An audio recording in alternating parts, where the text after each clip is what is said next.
Hello बच्चों, good morning, good afternoon and good evening. हम आपको फिर से एक एनसीईआरटी एग्जाम्पलर एमसीक्यू क्वेश्चंस लेकर के आए हुए हैं। इसकी फर्स्ट पार्ट की वीडियो हम पहले अपलोड कर चुके हैं। जिन स्टूडेंट्स ने इसके पहले एमसीक्यू क्वेश्चंस को नहीं देखा है वो इसे देख लें, उसके बाद इसको यहाँ पर समझें। मैं डिस्क्रिप्शन बॉक्स में फर्स्ट पार्ट के एमसीक्यू का जो लिंक होगा वो मैं यहाँ ऐड कर दूँगा। दूसरी बात, इन क्वेश्चंस को हमें कब आवश्यकता पड़ेगी? जब आपका बोर्ड एग्जाम होगा उस समय एमसीक्यू को हमें पढ़ना ही पड़ेगा। बहुत सारे स्टूडेंट्स ऐसे हैं जो एमसीक्यू को नहीं पढ़ते और एग्जाम में सीधे पहुंच जाते हैं और उनके क्वेश्चंस रंग हो जाते हैं। तो ध्यान रखना, क्वेश्चन जो पिकअप होते हैं मोस्टली आपके एनसीईआरटी एग्जाम्पलर प्रॉब्लम की बुक से ही पिकअप होते हैं। तो ये आपको क्या करना है, जब भी आपका चैप्टर फिनिश होता है तो फिनिश होने के बाद पूरे चैप्टर का जो एमसीक्यू क्वेश्चंस हैं वो आपको यहाँ पर इसी तरह रीड कर लेना है। ये क्वेश्चंस जब आपको आने लगेंगे तो बोर्ड एग्जाम में आपको प्रॉब्लम एमसीक्यू के लिए नहीं होगी। तो चलिए देर न करते हुए आज हम क्वेश्चन को शुरू करते हैं। आज का हमारा पहला क्वेश्चन 11 नंबर का है।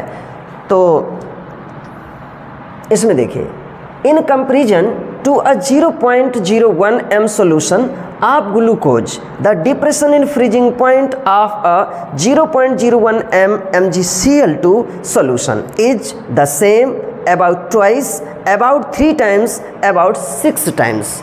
इस क्वेश्चन का अर्थ है कि हम यहाँ एक ग्लूकोज का सॉल्यूशन बनाते हैं और एक किसका सॉल्यूशन बनाएंगे, हम यहाँ बनाएंगे एक MgCl2 का सॉल्यूशन। ग्लूकोज की सॉल्यूशन की कॉन्सेंट्रेशन 0.01 दी गई है और MgCl2 के सॉल्यूशन की कॉन्सेंट्रेशन भी 0.01 दी गई है। आपको पता करना है कि जो MgCl2 सॉल्यूशन का डिप्रेशन इन फ्रीजिंग पॉइंट है, depression in freezing point means delta TF होता है, और यहाँ जो डेल्टा TF है उस डेल्टा TF को हमें पता करना है। तो कैसे पता करेंगे? तो इसका जो डेल्टा TF है ग्लूकोज के डेल्टा TF के साथ कंपेयर करना है। तो चलिए क्वेश्चन को पहले हम सॉल्व करते हैं। सपोज मैं यहाँ एक साइड ग्लूकोज लिख लेता हूँ और एक साइड में क्या लिख लेता हूँ, MgCl2 लिख लेता हूँ। MgCl2 जो ग्लूकोज आपका है नॉन इलेक्ट्रोलाइट है। क्या है बेटा? नॉन इलेक्ट्रोलाइट, ठीक है। और जो ये MgCl2 है यह इलेक्ट्रोलाइट है,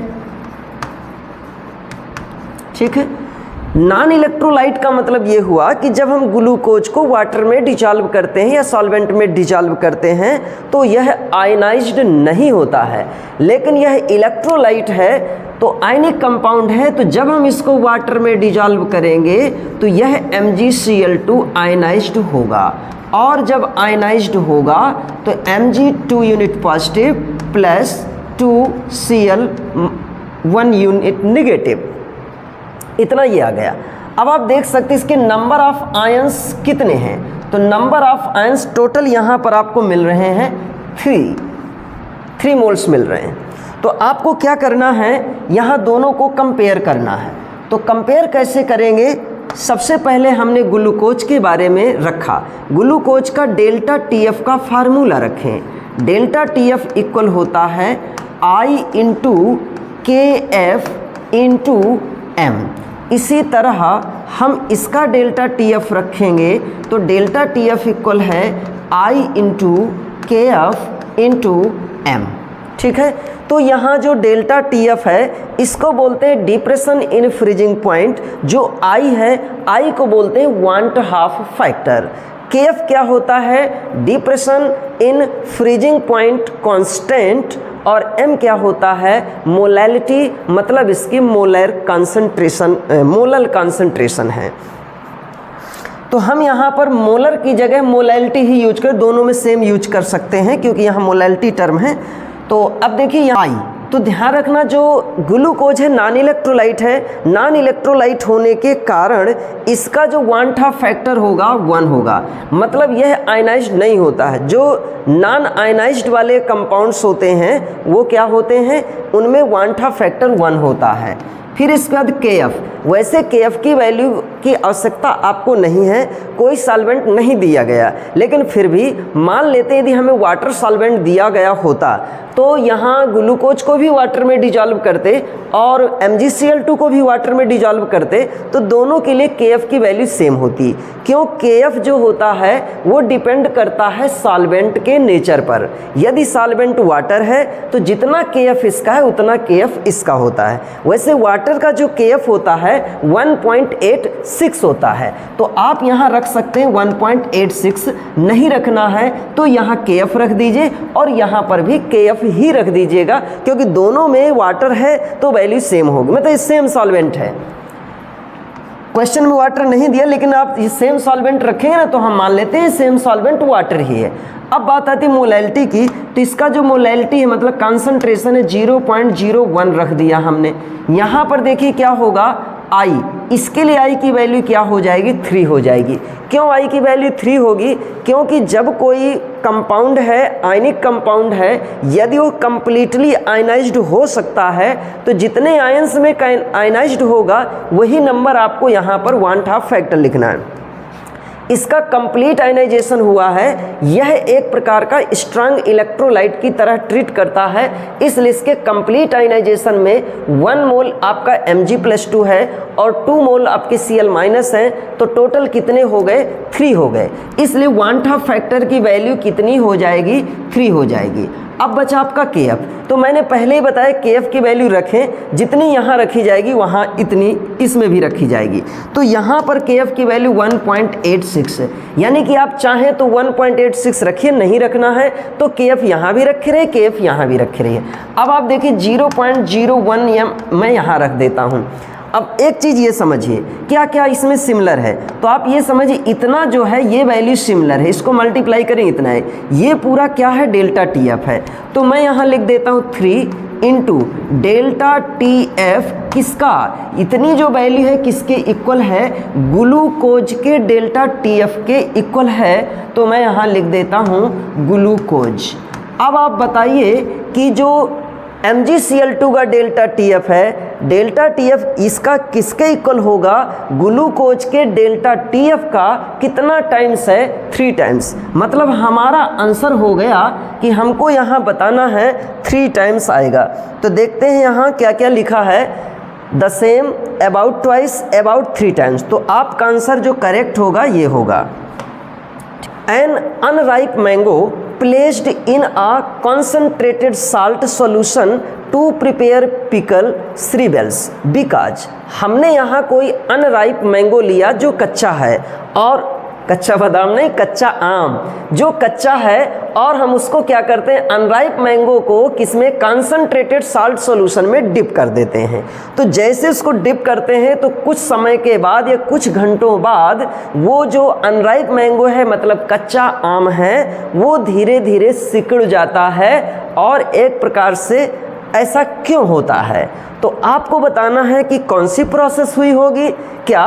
it gains water due to osmosis, ये कहता है ऑस्मोसिस के कारण क्या उस मैंगो ने अंदर की ओर वाटर गेन कर लिया है? आप खुद सोचिए, यदि ये वाटर को गेन कर लेता तो उसको और फूलना चाहिए, ठीक है, सूखना नहीं चाहिए। वो तो सूख रहा है, सिकुड़ रहा है, इसका मतलब है कि ये वाला आंसर सही नहीं हो सकता। हमको वो आंसर देना है जिससे हमारी ये बात प्रूव हो सके कि जो कच्चा आम है वो सूख रहा है, नहीं सिकुड़ रहा है। Second point, it loses water due to reverse osmosis, इसने कुछ बात तो कहा कि ये वाटर का लॉस कर देता है, लेकिन किसके कारण लॉस कर देता है? रिवर्स ऑस्मोसिस के कारण। तो ध्यान रखना, रिवर्स ऑस्मोसिस ऐसा नहीं होता। रिवर्स ऑस्मोसिस जो होता है हायर कंसंट्रेटेड सॉल्यूशन से लो कंसंट्रेटेड सॉल्यूशन की ओर सॉल्वेंट मॉलिक्यूल को माइग्रेट कराता है। तो चलिए मैं यहाँ पर आपको बना देता हूँ एक डायग्राम। देखिए ये मान लीजिए, ठीक है, ये एक मैंगो है। अब ये जो मैंगो है इसमें हमने क्या किया? अच्छा, यहाँ से कट कर दिया। ये जो मैंगो है इसको हमने साल्ट सॉल्यूशन में डिप कर दिया, तो बाहर का जो साल्ट सॉल्यूशन है वो क्या है? कंसंट्रेटेड है। तो इसके अंदर जो पानी भरा हुआ है वो पानी बाहर की ओर आएगा। तो बाहर ज़्यादा कंसंट्रेटेड है, तो जो सॉल्वेंट मॉलिक्यूल है कहाँ से कहाँ जा रहे हैं, सॉल्वेंट मॉलिक्यूल लो कंसंट्रेशन से हायर कंसंट्रेशन की ओर जा रहे हैं सेमी परमेएबल मेम्ब्रेन के माध्यम से, क्योंकि जो इसकी स्किन है, मैंगो की लेयर है बाहर वाली, वो एक प्रकार से सेमी परमेएबल मेम्ब्रेन का कार्य कर रहा है। तो यहाँ होता है आपका ऑस्मोसिस, ना कि रिवर्स ऑस्मोसिस। तो ये ध्यान रखना, क्वेश्चन में जो दिया हुआ है it loses water due to reverse osmosis, ऐसा नहीं है, यहाँ रिवर्स ऑस्मोसिस नहीं हो रहा, क्योंकि मैंगो के अंदर से पानी निकल करके बाहर जा रहा है। बाहर नमक ज़्यादा लगा हुआ है, साल्ट ज़्यादा लगा है, तो साल्ट की कंसंट्रेशन वहाँ ज़्यादा है। तो लो कंसंट्रेशन से हायर कंसंट्रेशन की ओर सॉल्वेंट मॉलिक्यूल माइग्रेट कर रहे हैं। तो कौन सा होगा, it gains water due to reverse osmosis. ये फिर से कह रहे गेन कर रहा है, गेन नहीं कर रहा, यहाँ तो भाई वाटर का क्या हो रहा है, लॉस हो रहा है।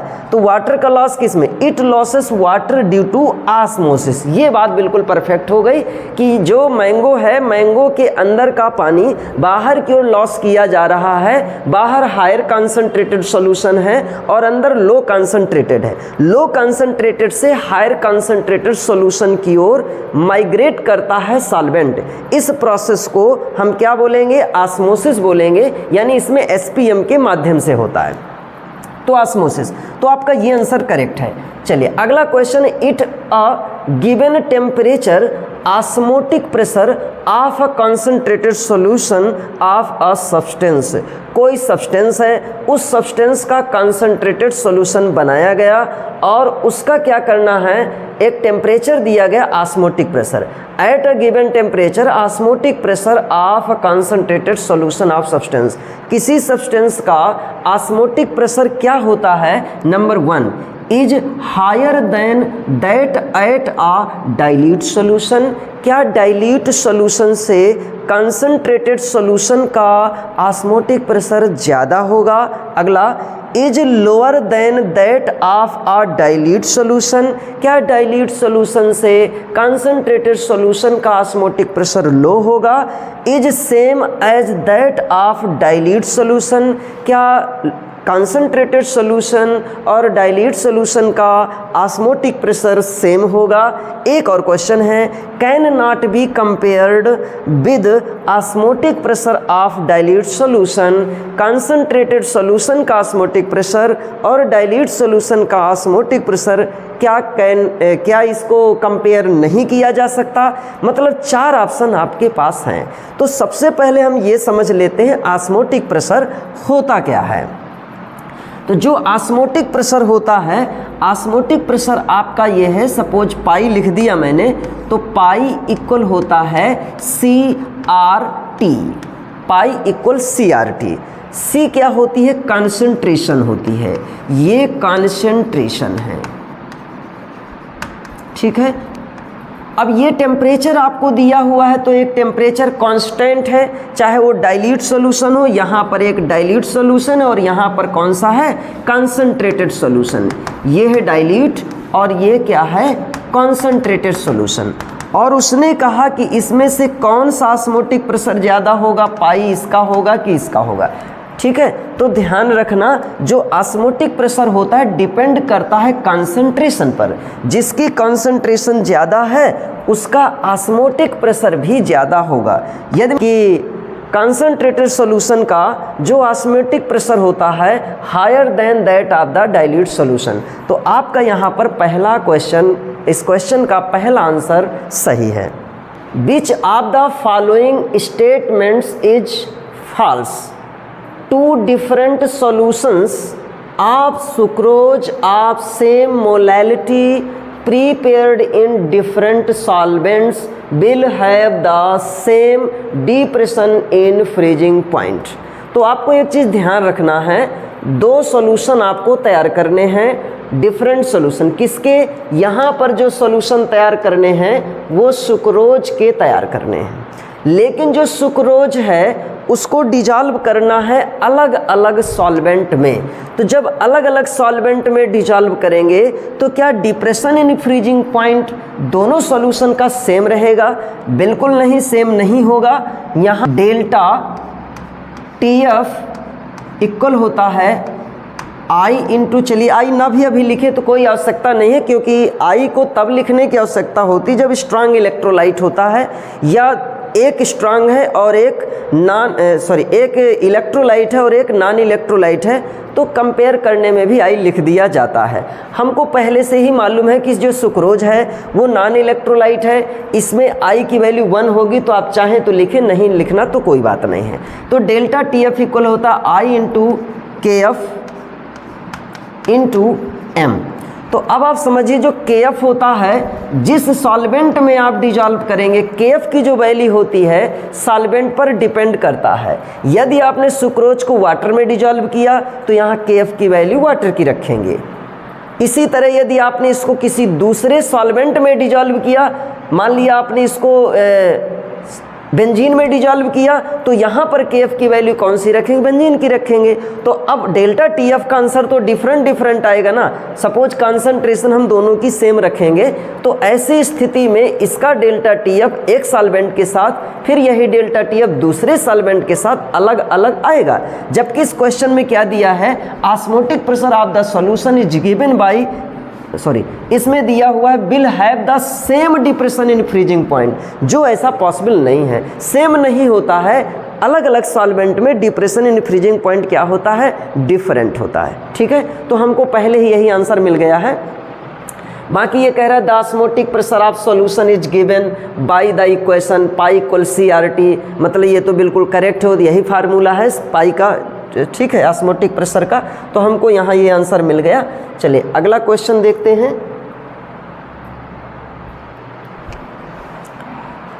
The value of want half factor for KCl, NaCl and K2SO4 represent respectively. तो आपको यहाँ बताना है वांट हाफ फैक्टर की वैल्यू क्या होगी। तो सबसे यह KCl, तो KCl को मैं यहाँ आयनाइज्ड करूँगा और K plus and Cl minus लिखा। इसी तरह दूसरा है आपका NaCl इक्वल, इसे भी मैं लिखूँगा Na प्लस Cl माइनस। ठीक है, तीसरा है आपका K2SO4 और इसे जब मैं आयनाइज्ड करूँगा तो 2K प्लस और SO4 माइनस 2। अब आपको यहाँ पर बताना है इनके वांट हाफ फैक्टर की वैल्यू क्या होगी। तो कोई स्ट्रांग इलेक्ट्रोलाइट है और यदि वो स्ट्रांग इलेक्ट्रोलाइट है तो इसका मतलब माना जाता है कि कंप्लीट आयनाइज्ड हो जाएगा, और यदि कंप्लीट आयनाइज्ड हो रहा है तो इनके वांट हाफ फैक्टर की वैल्यू उतनी ही होती है जितने इनमें नंबर ऑफ आयन्स होते हैं। तो एक आयन ये है, एक आयन है, टोटल कितने हो गए? 2। इसमें कितना Na प्लस और Cl माइनस, पार्टिकल कितने हो गए? 2। इसी तरह यहाँ पर 2K प्लस आयन यहाँ है और SO4 इसके पहले 1 लिखा है, तो ये 1 हो गए। टोटल कितने हो गए? यहाँ 3। तो आप कह सकते हैं पहले KCl के लिए होगा 2, इसके बाद आएगा NaCl के लिए 2 वांट हाफ फैक्टर और K2SO4 के लिए वांट हाफ फैक्टर होगा 3। तो टोटल कितने हो गए? 2 2 3। तो 2 2 3 किसमें? 2 2 3 इसमें दिया हुआ है, इसका मतलब बी ऑप्शन इसका करेक्ट है। चलिए नेक्स्ट क्वेश्चन देखते हैं। Which of the following statements is false? कौन सा स्टेटमेंट फॉल्स है? Units of atmospheric pressure and osmotic pressure are the same.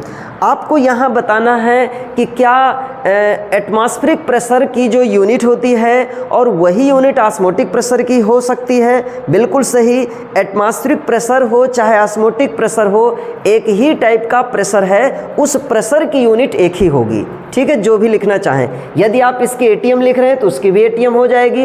Atmospheric pressure यदि आप पास्कल लिख रहे हैं तो ऑस्मोटिक प्रेशर को भी पास्कल में लिख सकते हैं। तो जिस यूनिट में आप चाहें दोनों यूनिट यूज कर सकते हैं। तो प्रेशर की जो यूनिट होती वही इनकी भी यूनिट होती है। तो ये बात तो करेक्ट है, लेकिन हमको बताना कौन सा है? फॉल्स। इसका मतलब ये फॉल्स नहीं है। फिर इसके बाद कहता है In reverse osmosis, solvent molecules move through a semi-permeable membrane from a region of lower concentration of solute to a region of higher concentration. यानी ये कहता है कि जो रिवर्स ऑस्मोसिस होता है, इसके कहने का मतलब कि रिवर्स ऑस्मोसिस जो होता है कहाँ से चलता है, water solvent molecule migrate from through semi permeable membrane from region of lower concentration. ये कहता है कि रिवर्स ऑस्मोसिस में लोअर कंसंट्रेशन से हायर कंसंट्रेशन की ओर सॉल्वेंट मॉलिक्यूल चलता है। तो क्या ये बात सही है? तो ध्यान से पहले रिवर्स ऑस्मोसिस समझ लेते हैं कि रिवर्स ऑस्मोसिस होता क्या है। रिवर्स ऑस्मोसिस, ठीक है, जो रिवर्स ऑस्मोसिस होता है, मान लेते हैं इस साइड क्या है, हायर कंसंट्रेशन है और यहाँ क्या है, लो कंसंट्रेशन है, लो कंसंट्रेशन। तो जो सॉल्वेंट मॉलिक्यूल, इसमें इतना प्रेशर अप्लाई किया जाता है कि सॉल्वेंट मॉलिक्यूल एसपीएम के थ्रू हायर कंसंट्रेटेड सॉल्यूशन से लो कंसंट्रेटेड सॉल्यूशन में जाते हैं। तो ये रिवर्स मतलब ऑस्मोसिस क्या होता है, ऑस्मोसिस लो कंसंट्रेशन से हायर कंसंट्रेटेड सॉल्यूशन की ओर सॉल्वेंट मॉलिक्यूल जाता है, ये ऑस्मोसिस में होता है। लेकिन अब रिवर्स की बात है, इसका मतलब वापस लाना है तो क्या होगा, हायर कंसंट्रेटेड सॉल्यूशन से सॉल्वेंट मॉलिक्यूल लो कंसंट्रेटेड सॉल्यूशन की ओर जाते हैं, ठीक है।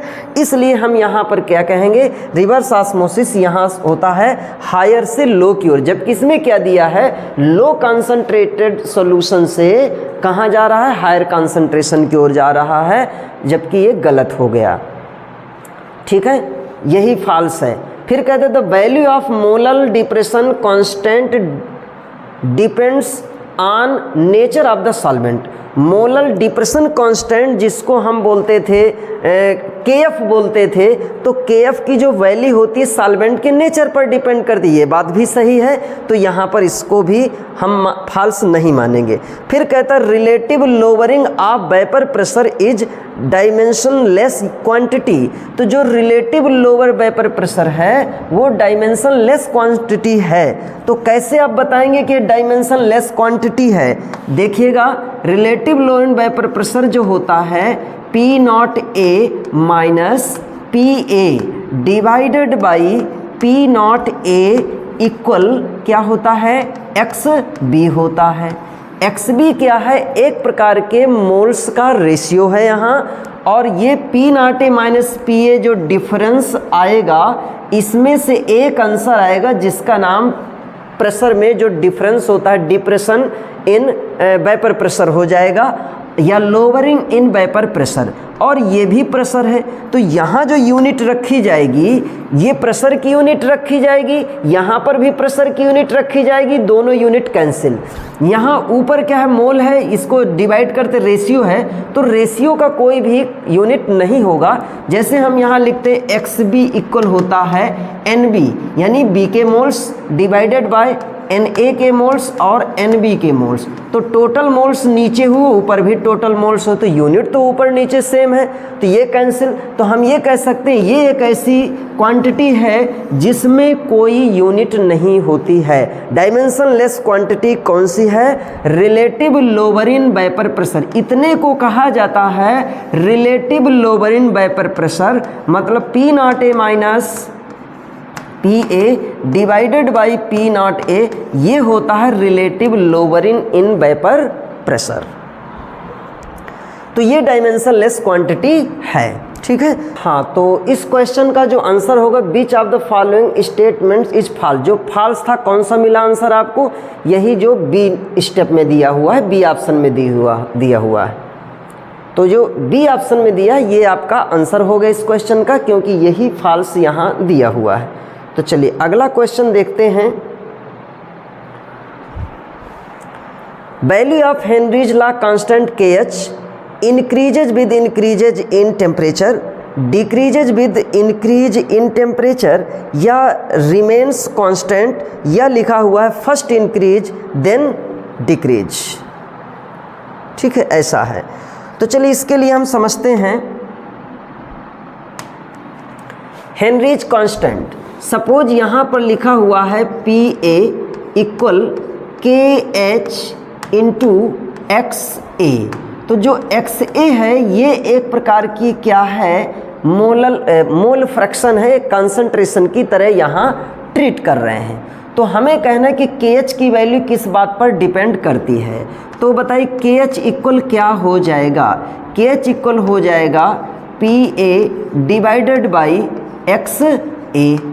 अब आप देखिए value of Henry's law constant increases with increase in temperature. तो पहली बात KH डिपेंड कर रहा है किस बात पर, प्रेशर पर डिपेंड कर रहा है। और आप सोचिए कि यदि हम किसी सॉल्यूशन को हीट करेंगे, मतलब यहाँ टेम्परेचर इंक्रीज करेंगे, तो टेम्परेचर इंक्रीज करने से वेपर्स ज़्यादा बनेंगी, ज़्यादा वेपर बनेंगी तो वेपर प्रेशर उस कंपोनेंट का ज़्यादा होगा। मैंने यहाँ A इसलिए लिख दिया है ताकि मैं ये समझाना चाहता हूँ कि कंपोनेंट का नाम A है, आप चाहें तो B लिख सकते हो, उससे कोई फर्क नहीं पड़ता। तो हम यहाँ पर क्या करते हैं, PA, हम जैसे ही टेम्परेचर इंक्रीज करेंगे तो टेम्परेचर इंक्रीज करने से वेपर्स बढ़ेंगी, वेपर बढ़ेंगी तो वेपर प्रेशर बढ़ेगा, मतलब वेपर प्रेशर ज़्यादा बढ़ेगा तो KH की वैल्यू बढ़ेगी। यानी हम कह सकते हैं increases with increase in temperature.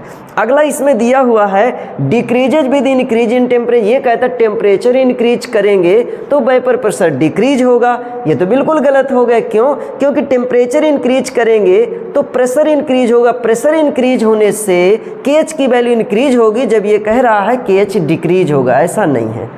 Constant क्या, टेम्परेचर इंक्रीज करने से कोई फर्क नहीं पड़ेगा, मतलब इंक्रीज करें तो भी उतना ही रहेगा, डिक्रीज करें टेम्परेचर तो भी उतना रहेगा, ये कह रहा है। बिल्कुल नहीं, ये भी गलत है। फिर कह रहा फर्स्ट इन ये कहता कि टेम्परेचर इंक्रीज करेंगे तो पहले KH की वैल्यू इंक्रीज होगी और उसके बाद डिक्रीज होगी, ये भी नहीं। मतलब हमारा आंसर कौन सा सही है, ये सही है, increase with increase in temperature. क्यों? क्योंकि जैसे जैसे मैं टेम्परेचर इंक्रीज करूंगा तो प्रेशर बढ़ेगा, प्रेशर बढ़ेगा तो KH की वैल्यू भी बढ़ेगी। ठीक है, तो ये आंसर आपका करेक्ट है। चलिए अगला क्वेश्चन है, the value of Henrys constant KH is, ये फिर से KH आ गए, KH किस बात पर डिपेंड करता है, तो फार्मूला हम लिख लेते हैं, PA इक्वल होता है KH इंटू XA। ठीक है, XA हो गया, ये रख दिया। अब कहता है greater for gases with higher solubility, तो जिस गैस की सॉल्बिलिटी ज़्यादा है उसका KH ज़्यादा होगा। Greater for gases with lower solubility, जिस गैस की सॉल्बिलिटी कम है उसका KH ज़्यादा होगा। कांस्टेंट फॉर ऑल गैसेस, सभी गैसेस के लिए कांस्टेंट होगा। Not related to the solubility of gases, ये कहता है गैस की सॉल्बिलिटी से इसका कोई रिलेशन नहीं है KH का, ऐसा भी कह रहा है। लेकिन आपको ध्यान देना, पहले फार्मूला देख लीजिए, PA equal KH into XA हो गया। हमें तो KH के बारे में पता करना है, तो KH इक्वल क्या हो गया, PA डिवाइडेड बाय XA हो गया। अब देखिए मान लेते उस समय प्रेशर कांस्टेंट है तो बचा सिर्फ XA, जिसको हम बार बार चेंज कर रहे हैं। हमने कहा greater for gases with higher solubility, तो जो XA है यह एक प्रकार से सॉल्बिलिटी की तरह ट्रीट कर रहा है, सॉल्युबिलिटी है ये। ठीक है, तो यदि किसी गैस की सॉल्बिलिटी ज़्यादा होगी तो KH की वैल्यू क्या होगी, लो होगी। क्या कह रहा है, greater for gases with higher solubility, higher solubility है तो KH ग्रेटर होगा, मतलब ये सही नहीं है। Greater for gases with lower solubility, यानी सॉल्बिलिटी कम है तो KH ज़्यादा होगा, ये सही है। सॉल्बिलिटी यदि कम है तो KH क्या होगा, ज़्यादा होगा। ठीक, ये आंसर आपका बी हो गया। चलिए नेक्स्ट, इस क्वेश्चन को देखिए, consider the figure and mark the correct option. आप पहले इस फिगर को देखिए, इस फिगर में इस साइड फ्रेश वाटर भरा हुआ है और इस side concentrated sodium chloride solution in water, मतलब इस वाटर में कंसंट्रेटेड सोडियम क्लोराइड सॉल्यूशन रखा गया है। एक प्रकार से हम ये कह सकते हैं ये साल्टी वाटर है और यहाँ पर पिस्टन अप्लाई किया गया, यहाँ भी पिस्टन अप्लाई किया गया है। लेकिन यहाँ जो पिस्टन अप्लाई किया जाएगा तो वाटर इधर से इधर जाएगा, यहाँ जब पिस्टन अप्लाई किया जाता है तो ये वाटर यहाँ से यहाँ जाता है। ये जो क्वेश्चन में दिया हुआ है यह रिवर्स ऑस्मोसिस को रिप्रेजेंट करता है, रिवर्स ऑस्मोसिस। ठीक है, यहाँ इसका जो एक्सटर्नल प्रेशर आप पिस्टन के द्वारा दे रहे हैं तो इसका प्रेशर इससे क्या होगा, ज़्यादा होगा। ज़्यादा होने से क्या होगा, वाटर मॉलिक्यूल इस डायरेक्शन से इस डायरेक्शन में आने लगेंगे। तो पहले क्वेश्चन देखते हैं, उसके बाद क्या कहता है। Water will move from side A to side B. इसके कहने का मतलब है कि वाटर ए साइड से बी साइड में जाएगा कब, इफ आप pressure lower than osmotic pressure.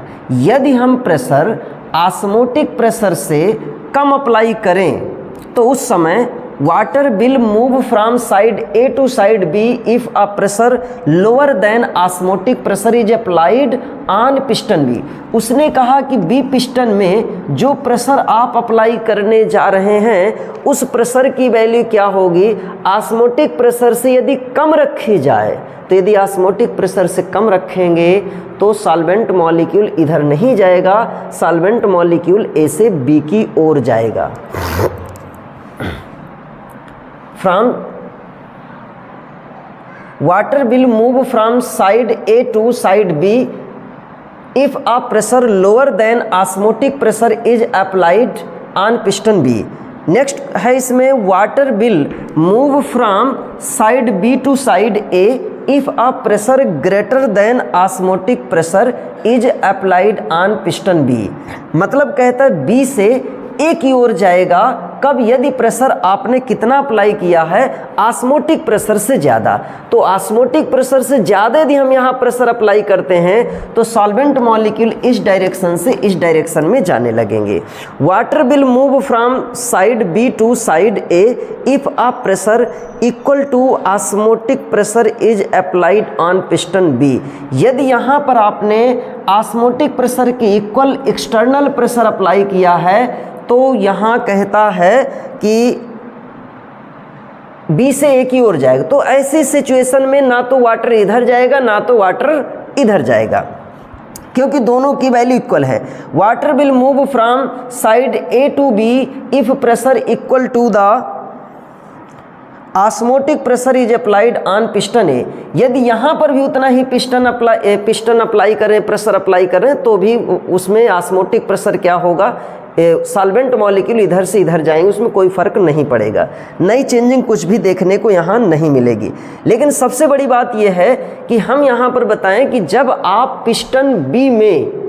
Piston B के द्वारा इतना प्रेशर अप्लाई करें कि जो ऑस्मोटिक प्रेशर से ज़्यादा होगा तो सॉल्वेंट मॉलिक्यूल हायर कंसंट्रेशन से लो कंसंट्रेशन की ओर जाने लगते हैं।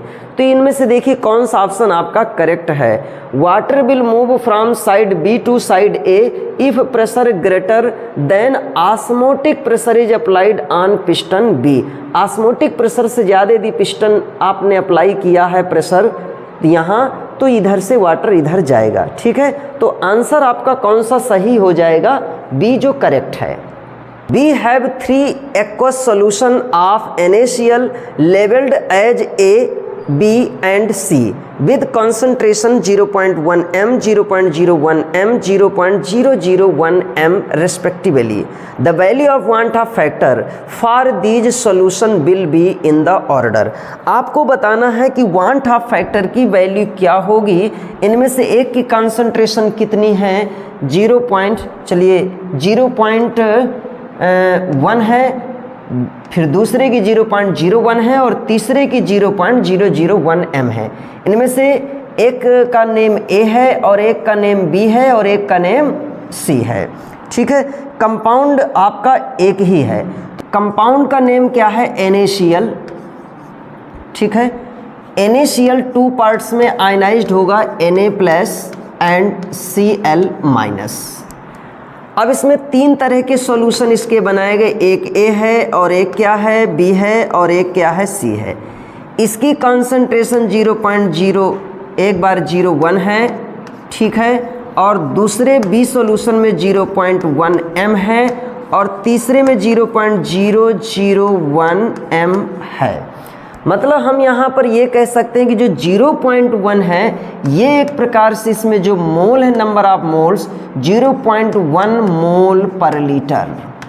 ठीक है, यहाँ कितने हैं 0.01 मोल पर लीटर, यानी पर लीटर में इतने मोल हैं, और यहाँ कितने हैं 0.01 मोल पर लीटर। अब आपको यहाँ नंबर ऑफ मोल्स तो पता चल गए, तो नंबर ऑफ मोल्स NaCl के यहाँ इतने हैं, यहाँ इसके इतने हैं, यहाँ इसके इतने हैं। हमको क्या करना है, यहाँ वांट हाफ फैक्टर बताना है। तो वांट हाफ फैक्टर का फार्मूला क्या होता है, जब डिसोसिएशन होता है, in case of dissociation, in case of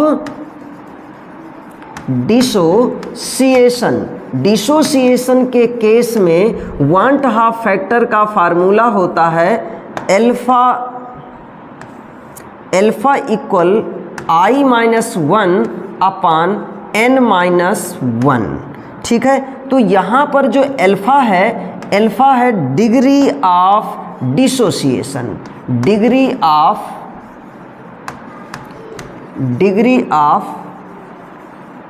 dissociation. तो जो अल्फा है डिग्री ऑफ डिसोसिएशन है, और यदि कंप्लीट डिसोसिएशन होता है तो इसकी वैल्यू 1 होती है। तो आपको पता है कि यहाँ स्ट्रांग इलेक्ट्रोलाइट है NaCl और ये कंप्लीट डिसोसिएशन करेगा, इसलिए अल्फ़ा की वैल्यू 1 हो गई। तो मैंने यहाँ अल्फ़ा की वैल्यू 1 रख दिया और ये बना I-1 डिवाइडेड बाई N-1। चलिए इसको और सॉल्व करते जाएं तो हमें मिलेगा I मतलब want half factor equal N-1, -1 cancel हो गए, I इक्वल हो गया N क्या है, number of moles, number of moles. ठीक है, तो number of moles of particles, या कह सकते हैं इसमें से जो A सॉल्यूशन है, A सॉल्यूशन में हम I निकालना चाहें तो उतना ही इक्वल होगा जितना मोल होगा। कितने मोल है A सॉल्यूशन में, 0.1, तो वो I की वैल्यू हो गई। फिर इसके बाद आता है आपका B सॉल्यूशन में, तो B सॉल्यूशन में I की वैल्यू कितनी है, जितने मोल होंगे, तो B में है 0.1। फिर इसके बाद C में कितना है, I की वैल्यू 0.001 मोल है, तो जितने मोल होंगे वही इसकी हो जाएगी। यानी हम ये कह सकते हैं कि जो I की वैल्यू है डिपेंड करती है किस बात पर, मोल्स पर। यहाँ तो I किसका है A, इससे ज़्यादा I किसका हो गया B का, और इससे ज़्यादा I किसका हो गया C का। देखिए क्वेश्चन में आंसर कैसे देना है। तो हमने यहाँ पर ये पढ़ा है कि A का जो I है कम है और B का I क्या है, ज़्यादा है। तो A का I कम है, B का I ज़्यादा है। चलिए यहाँ A का I कम है, B का I ज़्यादा है, C का I, पहला ऑप्शन आपका करेक्ट है। तो नेक्स्ट वीडियो में जितने क्वेश्चंस बचे होंगे वो क्वेश्चन हम आपको फिर से सॉल्व करके प्रोवाइड करेंगे।